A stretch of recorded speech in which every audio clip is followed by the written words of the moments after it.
So today in our looking at these promises of Christmas, promises of who Jesus is going to be through the Bible, I want to look at Psalm 110 and particularly this verse 4.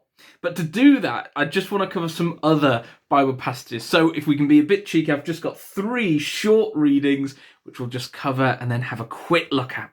So to begin with, we're actually going to go back for a second before we come to this psalm.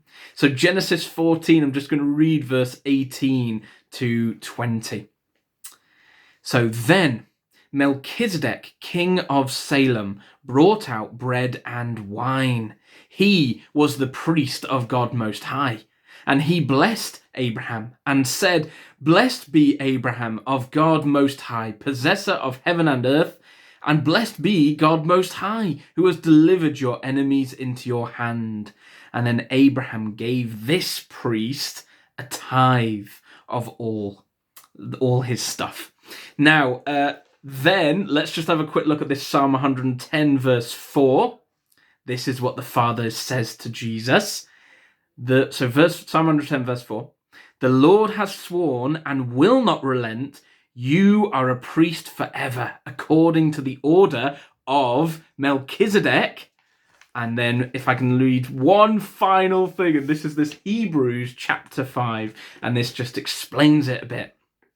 Hebrews chapter 5, verse 5 and 6 we'll just cover.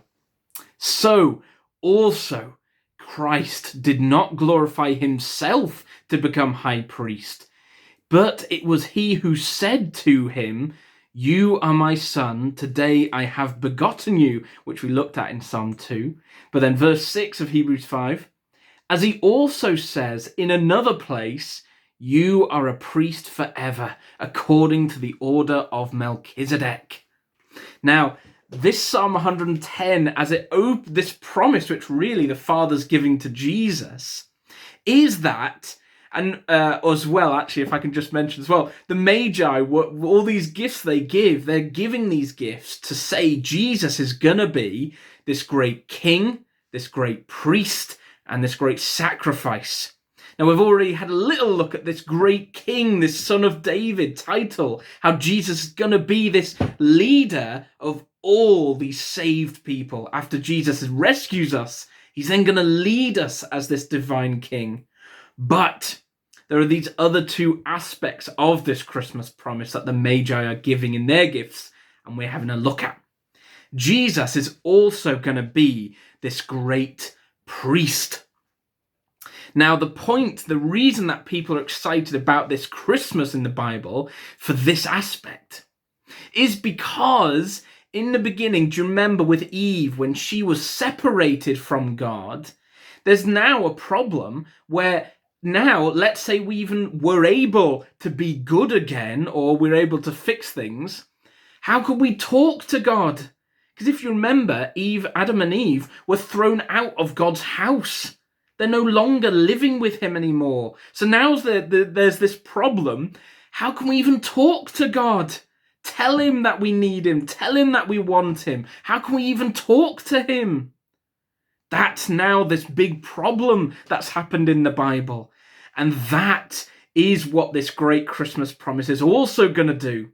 Not only is Jesus going to save us and fix us from all this mess we caused, but as this great priest of the Most High, Jesus is going to connect us back to the Father.